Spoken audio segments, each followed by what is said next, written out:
This week, my goal is to read as many romantasy books as I can. So the first one on my list is A Forgery of Fate. I've had this in my TBR for a few months now, but I just now wanted to like get into it. So A Forgery of Fate is about this girl, I guess, woman, who when she's younger, her dad just like goes away for work and then disappears at sea. So she basically has to support her mom and her two sisters by like forging painting, which I guess is what she can do, you know, at the moment. And then she also has like, I guess, the magic ability to paint the future. But I guess that's not enough because she ends up having to make a deal with like a dragon lord. Not sure what that means, but I guess that's why we're reading the book. I'm actually so excited to read romantasy this week because I feel like I have been getting a bit tired of the usual just straight up romance plots.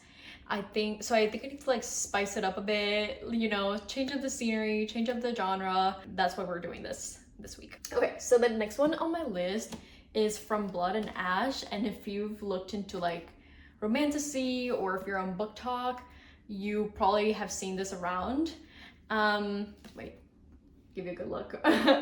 You probably have seen this around. That's essentially why I bought it. I had just seen it around for a while as like a popular romantasy book, and I was like, you know what, let's just read it. Let's see. So I'm gonna read you the little like teaser because they do such a better job of like getting you hooked than I would ever do. But anyway, okay. So it says, a maiden chosen from birth to usher in a new era. Poppy's life has never been her own. The life of the maiden is solitary. Never to be touched, never to be looked upon, never to be spoken to, never to experience pleasure. Waiting for the day of her ascension, she would rather be with the guards, fighting back the evil that took her family, than preparing to be found worthy by the gods. But the choice has never been hers. Hello? We love a girl, a woman on a mission. We love a woman who needs to settle a score. And it sounds spicy. I don't know if it actually will be, but from just that, it sounds like it's gonna be spicy. So we'll see. I'll keep you posted on that. Okay, and the third one I want to read, if I have time, is Phantasma. I've seen it around. I actually wanted to buy it so badly and I had it on my cart, but I was like, let me not, because I still have a bunch of books in my TBR. This one is about a woman who goes into this like, you know, kind of crazy game to win a wish to save her sister. And then along the way, she tries to make a deal with like a stranger to kind of help her like win. So I guess that's where the romance comes in.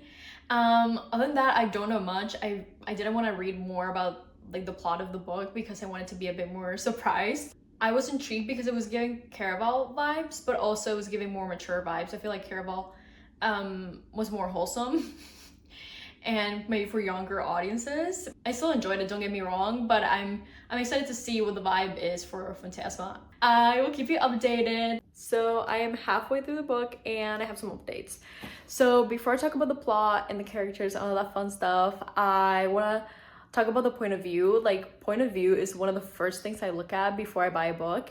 And this point of view is like first person, which I love because I don't want to be reading she did this, she went here, she went there. I want to be in the story. I want to live it. So I love that it's like first person. Second of all, the writing. It is actually so good. Like sometimes I feel like I have to like dumb myself down to like read a book. Sometimes I'm just there for like the romance and the plot and not necessarily for the writing. But this time around, I'm so glad that this book is actually written so well. So let's talk about the plot and the characters now. The plot is giving like Asian underwater version of A Court of Thorns and Roses. And I'm not mad because I love A Court of Thorns and Roses, but it's pretty much that. And the characters, so far, I like the main character. She's like strong, resilient, like she's interesting. I like her. I can't say much about like the love interest because he doesn't speak much. Let's start there. And when he does, it's like direct and sometimes even rude. So I'm like, but I also have read A Court of Thorns and Roses and I know that that's gonna change. I have a feeling she's gonna like get to know a different side of him and we're gonna see like kind of like character development sort of.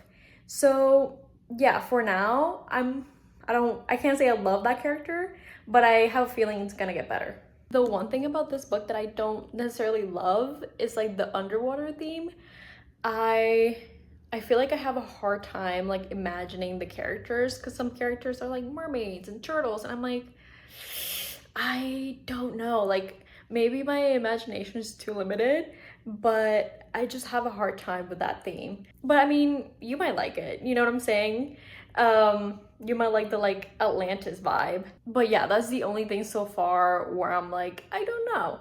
I as of right now, I would give it maybe an 8 or an 8.5 out of 10. I have a feeling it's gonna get better and there's gonna be like a twist or something.